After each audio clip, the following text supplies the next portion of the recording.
तो गई थी विजन की 3 फरवरी की डेली करंट अफेयर्स की मैगजीन है।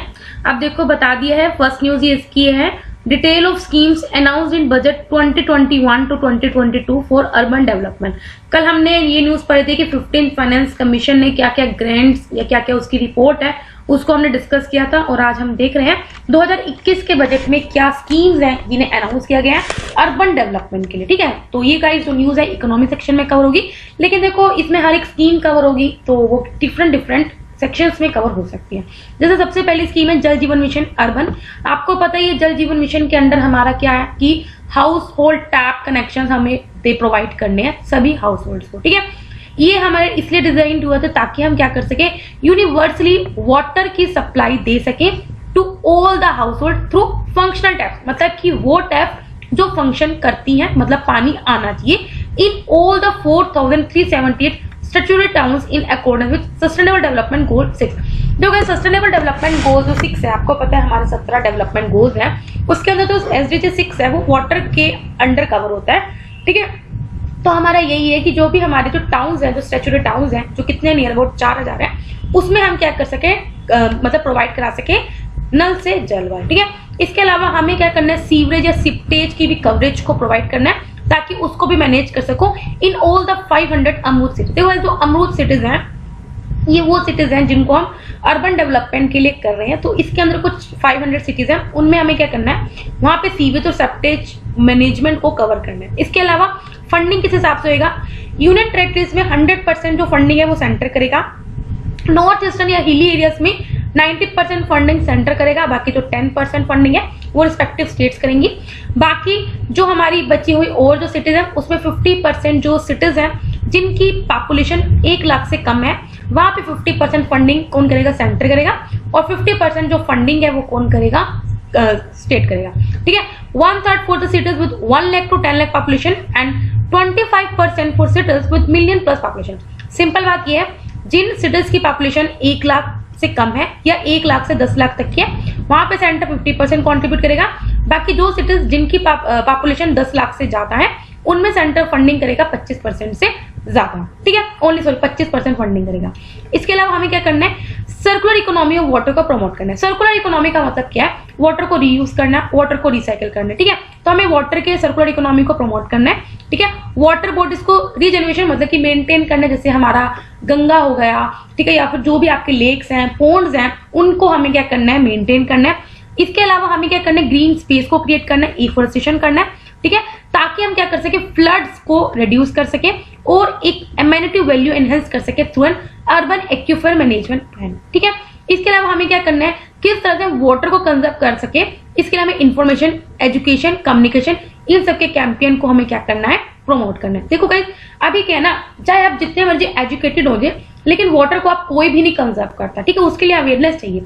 लाइक अगर आप खुद की कॉलोनी में देख लो, सबके लोगों की टैंकियां भर जाती है, पानी बरसता रहता, कोई बंद नहीं करता। ठीक है, तो ऐसा नहीं, वो एजुकेटेड नहीं है, they are earning in lakhs but still they are not educated. ठीक है, तो हमें क्या करना है, वाटर को कंजर्व करने के लिए इंफॉर्मेशन, एजुकेशन और कम्युनिकेशन के कैंपेन यूज करने हैं। इसके अलावा पेयजल सुरक्षण को हमें क्या करना है, पेयजल सुरक्षण में क्या है कि हम क्या करें, वाटर को इक्वली डिस्ट्रीब्यूट कर सके, वाटर को रीयूज कर सके, वेस्ट वाटर को, और वाटर बॉडीज के जो मैप कर सके कि उन वाटर बॉडीज में कितना वाटर है। जैसे हम ग्राउंड वाटर को मैप करते हैं, उसी तरह जो वाटर बॉडीज हैं, डिफरेंट लेक्स हो गए, रिवर्स हो गए, उनके वाटर को मैप करना है। इसके अलावा कुछ मेजर रिफॉर्म्स को इनिशिएट किया जाएगा, जैसे वाटर जहां पे रिड्यूस करेंगे नॉन रेवेन्यू वाटर को टू बिलो 20%। इसके अलावा हम क्या कर सके, करेंगे कि जो वाटर जिसको हम ट्रीट कर चुके हैं, जो वेस्ट वाटर है जिसको हम ट्रीट कर चुके हैं, उसकी डिमांड को बढ़ाएं। ठीक है, कई लोग क्या करते हैं, जो वेस्ट वाटर आपने ट्रीट कर लिया उसको यूज नहीं करना चाहते, तो हम चाहते हैं उसकी डिमांड को बढ़ाएं। ठीक है, नेक्स्ट है स्वच्छ भारत मिशन अर्बन 2, जो कि मतलब कि आपको पता है स्वच्छ भारत मिशन भी 2 है, अर्बन अलग है, ग्रामीण अलग है। ठीक है, तो क्योंकि अभी हम जो स्कीम्स पर है वो अर्बन डेवलपमेंट के लिए पढ़ रहे हैं। ठीक है, इसके लिए अगले 5 सालों में कितना करोड़ रुपए इसके लिए देखो कितना एलोकेट हुआ है, नियर अबाउट 1,41,678 करोड़ रुपए इसके लिए एलोकेट हुआ है। इसमें हम क्या करेंगे, फॉलोइंग कंपोनेंट्स है स्वच्छ भारत अभियान अर्बन की। सबसे पहले के सस्टेनेबल सैनिटेशन, आपको पता ही है, मतलब कि साफ सफाई, वेस्ट वाटर को ट्रीट करना है, इंक्लूड जो फीकल स्लज मैनेजमेंट, जो भी आपका जो आपका गंदा पानी होता है उसको हमें क्या करना है, उसके स्लज को मैनेज करना है in all the urban local bodies जिनकी पॉपुलेशन 1 लाख से कम है। सॉलिड वेस्ट मैनेज करना है, information, education, communication, capacity building करना है। आप एक्सपेक्टेड क्या आउटकम कर रहे हैं, ऑल स्टैट्यूटरी टाइम्स जो भी हमारे जितने भी हमने पढ़ा कि नियर अबाउट 4 लाख कुछ 300 है, उन सभी स्टैट्यूटरी टर्म्स में हमें क्या करना है, उनको हम ODF प्लस सर्टिफाइड करें। देखो हम ODF तो सबको सर्टिफाइड कर चुके हैं, ODF प्लस सर्टिफिकेशन में क्या है कि वहाँ के जो वेस्ट वाटर है हम उसको भी मैनेज कर सकें। इसके अलावा जिन सिटीज की पॉपुलेशन 1 लाख से कम है, हम चाहते हैं उनको ODF प्लस प्लस सर्टिफाइड करते हैं कि वहाँ का जो फीकल स्लज मैनेजमेंट है उसको भी हम मैनेज कर सकें। 50% और जो सिटीज जिनकी 1 लाख से पॉपुलेशन कम है उसमें 50% को हम वाटर प्लस सर्टिफाइड करें, मतलब कि उनमें वाटर की अवेलेबिलिटी है। इसके अलावा हमें क्या करना है, गार्बेज फ्री रेटेड चाहिए कम से कम 3 स्टार। जितनी भी अर्बन सिटीज हैं उनको हम चाहते हैं कि वो स्वच्छ बनी रहे, और इसलिए हम चाहते हैं कि 3 स्टार हर एक सिटी को एटलीस्ट मिले ही मिले, ठीक है। इसके अलावा जितनी भी जो डंप साइट्स हैं उनको हम बायोरेमेडिएशन, देखो बायोरेमेडिएशन मतलब कि जैसे वेस्ट टू एनर्जी हम बना सके, ठीक है, ये काम है। नेक्स्ट स्कीम है scheme to augment city buses and urban green mobility, ठीक है। तो अगर सिटी बस ऑगमेंटेशन क्या है, ये जो स्कीम थी इसके अंदर हम क्या कर रहे हैं, जो सिटीज जिनमें पॉपुलेशन 5 लाख से ज्यादा है उनमें हम नियर अबाउट 20,000 सिटी बसेस को क्या करेंगे, इंडक्ट करेंगे, इंक्लूडिंग चाहे वो हिली एरिया हो, चाहे यूनियन टेरिटरी हो, चाहे नॉर्थ ईस्ट की स्टेट हो या फिर कैपिटल सिटी, ठीक है, इन सब में, ठीक है। इसके अलावा ग्रीन अर्बन मोबिलिटी का एम क्या था, ताकि हम देखो ग्रीन आपको समझ में आ रहा है कि हम पोल्यूशन को घटा सके। इसमें ये कि हम मोबिलिटी मतलब ट्रांसपोर्ट, ठीक है, ट्रांसपोर्ट को हम ग्रीन बना सके, मतलब कि नॉन मोटराइज लाइक फ्यूल से बिना, मतलब कि लाइक पेट्रोल डीजल के अलावा कुछ ग्रीन एनर्जी से क्या है हम ट्रांसपोर्ट इंफ्रास्ट्रक्चर को क्रिएट कर सके, जैसे इलेक्ट्रिक व्हीकल्स हो गया, ठीक है। अर्बन ट्रांजिट मोड को इनोवेटिव जो है उनको प्रमोट कर सके, इंटेलिजेंट ट्रांसपोर्ट सिस्टम फैसिलिटीज को स्ट्रेंथन करना। इसके अलावा जो रेट्रोफिटिंग बसेस जैसे डबल डेकर बसेस होगी तो, या फिर कुछ बसेस को दोबारा मतलब कि क्या करना, रेनोवेट करना, या फिर अदर मोड ऑफ ट्रांसपोर्टेशन होना चाहिए ताकि हम एनर्जी एफिशिएंसी बना सकें। इसके अलावा हमें क्या करना है, जो टायर 2 टायर 3 सिटीज हैं उनमें हमें लो कॉस्ट में मेट्रो सोल्यूशन देने चाहिए, ठीक है, जैसे मेट्रो लाइट, मेट्रो न्यू, मतलब कि 40% कॉस्ट होनी चाहिए कन्वेंशनल मेट्रो सिस्टम की, और स्पेशली जो पीक डायरेक्शन ट्रैफिक होता है अप टू 715,000, ठीक है। मेट्रो नियो में क्या है, जो 25% कॉस्ट होती है कन्वेंशनल मेट्रो सिस्टम की, रफ टायर्ड मोटर की peak direction traffic up to 8,000, ठीक है। नेक्स्ट है रियल एस्टेट सेक्टर, आपको पता है कोरोना की वजह से रियल एस्टेट सेक्टर भी बहुत ज्यादा हिट हुआ है, ठीक है।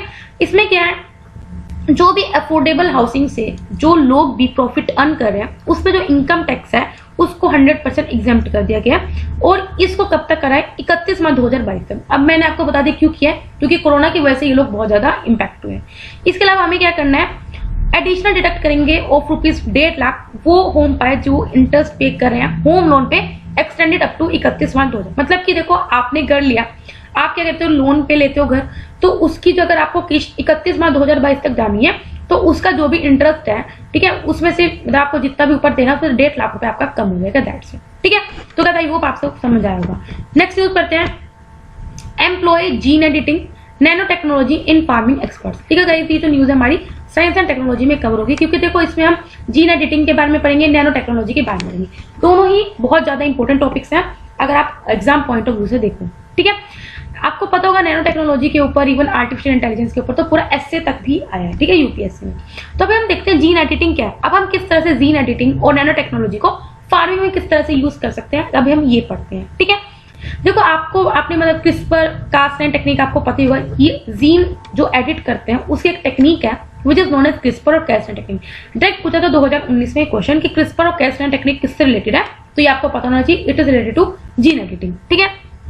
अभी क्या जीन एडिटिंग में क्या होता है, हम जीन्स को क्या करते हैं अपना मतलब कंट्रोल करके उसको एडिट कर देते हैं जो भी ऑर्गेनिज्म में प्रेजेंट है, ठीक है।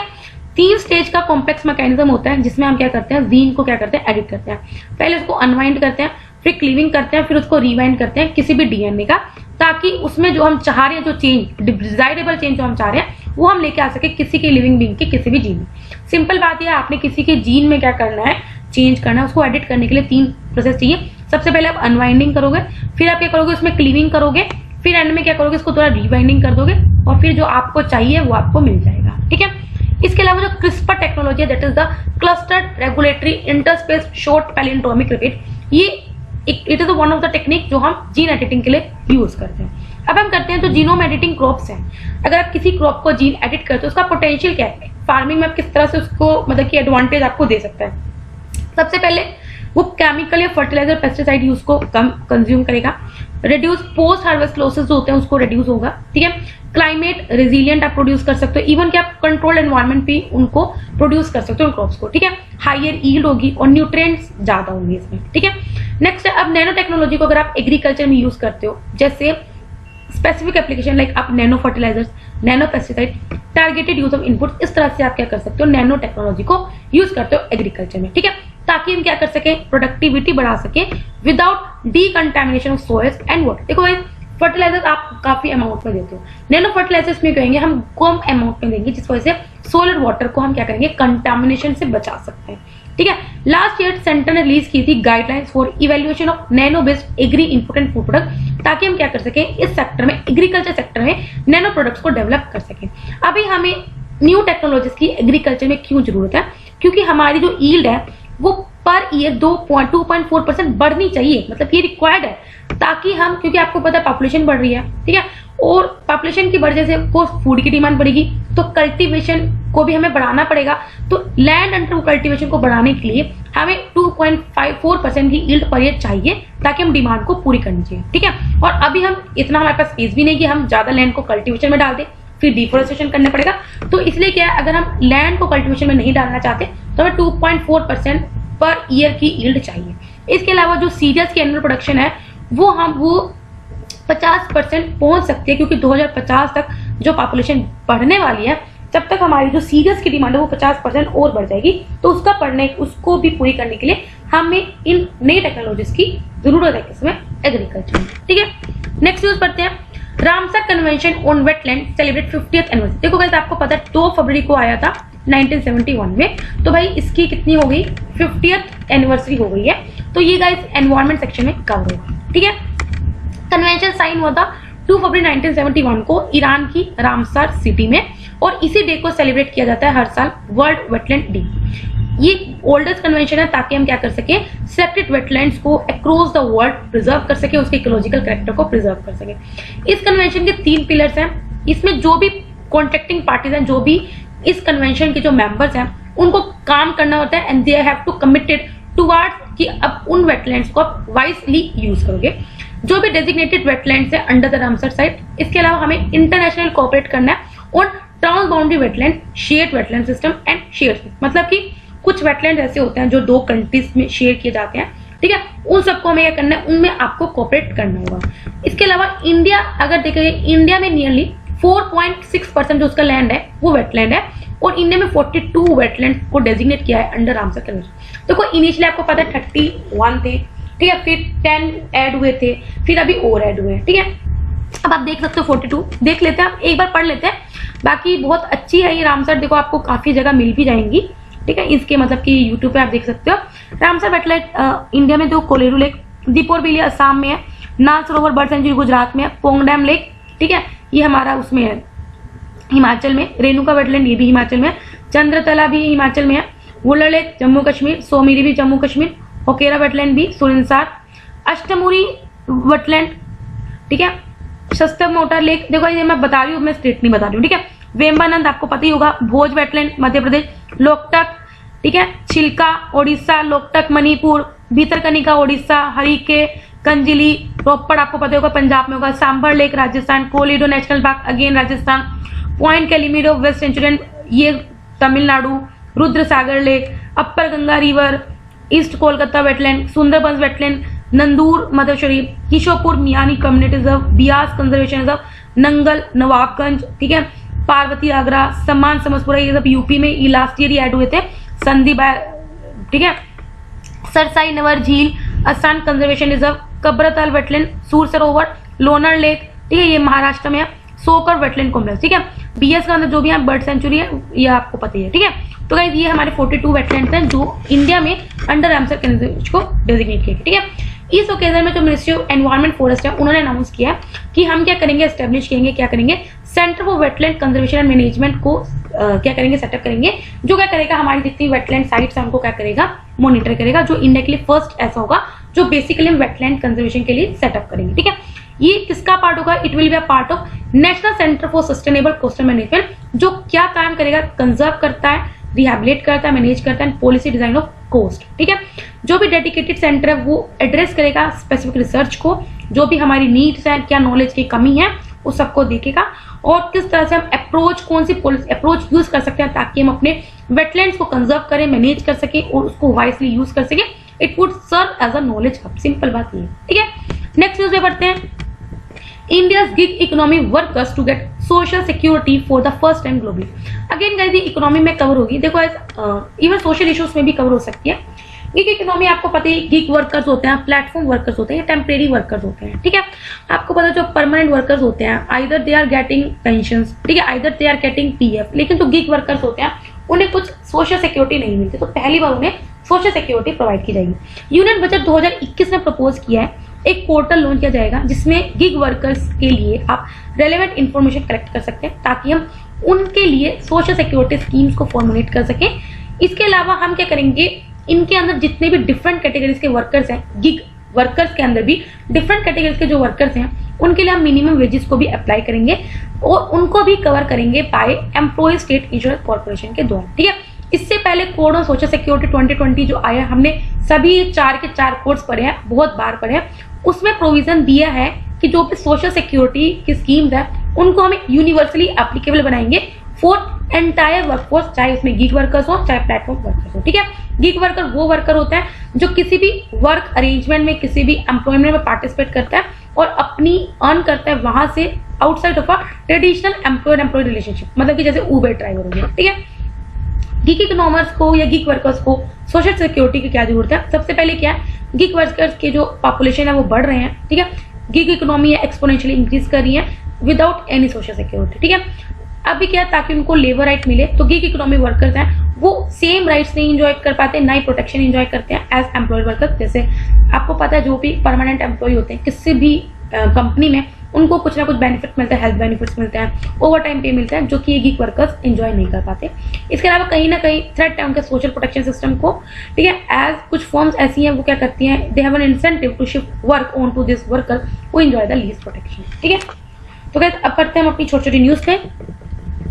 Crime and criminal tackling network, tracking networks and system. ठीक है, मिनिस्ट्री ऑफ होम अफेयर्स ने इन्फॉर्म किया है दैट ओरिजिनल जो टारगेट था हमारा 14,306 का, अभी क्या है, crime and criminal tracking network and system ने क्या किया है, डिप्लॉय किया है किस पे, 15,773 पुलिस स्टेशन। मतलब सिंपल बात ये है, ये एक ट्रैकिंग नेटवर्क होगा जो क्राइम या क्रिमिनल्स को ट्रैक करेगा। पहले ये सोचा था कि ये सिस्टम हम डिप्लॉय करेंगे नियर अबाउट 14,000 पुलिस स्टेशन पे, लेकिन अब कह रहे हैं नियर अबाउट 15,500 पुलिस स्टेशन से ज्यादा हम ये नेटवर्क सिस्टम डिप्लॉय करेंगे। ठीक है, इसका एम क्या था, ताकि हम क्या कर सके, कॉम्प्रिहेंसिव और इंटीग्रेटेड सिस्टम है, ताकि हम क्या कर सके, पुलिस की एफिशिएंसी और इफेक्टिवनेस इंक्रीज कर सके और वो ई गवर्नेंस के प्रिंसिपल्स को अडॉप्ट कर सके और नेशन वाइड नेटवर्किंग इंफ्रास्ट्रक्चर को क्रिएट करके। ऑब्जेक्टिव क्या, सिटीजन सेंट्रिक पुलिस सर्विसेज को हमें क्या करना है, प्रोवाइड करना है विया वेब पोर्टल।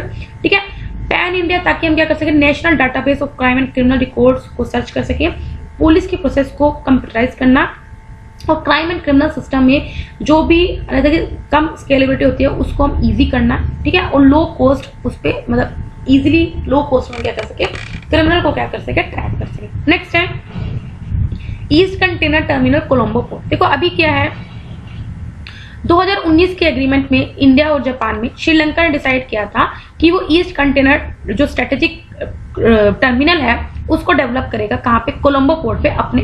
ठीक है, ये डेवलपमेंट कहीं ना कहीं इंडिया के लिए ग्रेट कंसर्न है। क्यों? क्योंकि जो 70% जो हमारा बिजनेस होता है ईस्ट कंटेनर टर्मिनल, वो कहीं ना कहीं इंडिया के साथ लिंक है और ये जो लोकेटेड है वो कहीं ना कहीं वर्ल्ड की शिपिंग लेन, क्योंकि आपको पता है जो वो एरिया है इंडियन ओशन का जो एरिया है वो काफी ज्यादा स्ट्रेटेजिक एरिया है। ठीक है, फर्दर जो ईस्ट कोस्ट कंटेनर टर्मिनल है वो कहाँ पे लोकेटेड है, it is located next to the Colombo international container, और यहाँ से जो 85% जो स्टेक्स होते हैं वो ओन किया जाता है चाइना के तौर पर। यहाँ पे हम चाइना को भी काउंट कर सकते हैं, सिंपल बात ये। नेक्स्ट है लाइट कॉम्बैट एयरक्राफ्ट तेजस, काफी बार कर चुके हैं।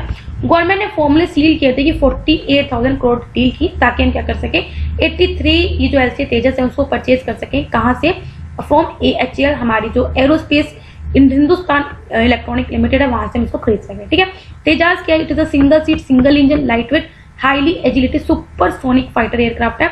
सुपरसोनिक मतलब कि देखो जो इनकी स्पीड होती है वो साउंड की स्पीड से जा मतलब कितना 1 to 3 मार्च होता है कुछ, ठीक है। सुपरसोनिक होते हैं, सबसोनिक, हाइपरसोनिक होते हैं, ठीक है। इंडिजिनियसली बिल्ड फाइटर एयरक्राफ्ट है, मतलब कि हमारे द्वारा इंडिया के द्वारा डेवलप किया गया by the aeronautical development agency और साथ में प्रोड्यूस किया गया बाय हिंदुस्तान एरोनॉटिक लिमिटेड, ठीक है। इसकी जो रीच है वो 400 किलोमीटर तक है और मेनली इसको यूज किया जा रहा है for close air to ground operation के लिए, ठीक है।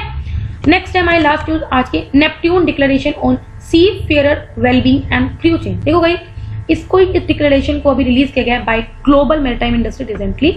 ये प्राइमरी फोकस करेगी जो ऑन रिकॉग्नाइजिंग सी फेयर, जो भी सी फेयर थे उनको की वर्कर्स को रिकॉग्नाइज करेगी by all the world wide different country, जो भी गवर्नमेंट है वो जो सी फेयरर्स हैं उनको वर्कर्स डेजिग्नेट करेंगे। अभी क्या है, फ्रंट लाइन वर्कर्स अगर मैरीटाइम इंडस्ट्री के देखा जाए तो 90% ग्लोबल ट्रेड होता है, तो उसमें जो सी फेयरर्स हैं they play a very important role कि जो ग्लोबली इजिली जो गुड्स है वो फ्लो हो सके through that the world depends on, ठीक है। आपको पता है अगर गुड्स की मूवमेंट नहीं होगी तो वर्ल्ड नहीं चलेगा, ठीक है। तो कहीं ना कहीं हर एक चीज की जो मूवमेंट है वो सी फेयरर्स उनमें काफी भूमिका अपना मतलब कि प्ले करते हैं। दैट्स वाई इसको सी फेयरर्स को एज अ वर्कर डेजिग्नेट किया गया, ठीक है। तो अगर यहाँ पे हमारे डेली करंट अफेयर्स कंप्लीट होते हैं। अगर आपको वीडियो पसंद आए तो लाइक करना, कोई डाउट हो कमेंट करना। तब तक बाय बाय, टाटा।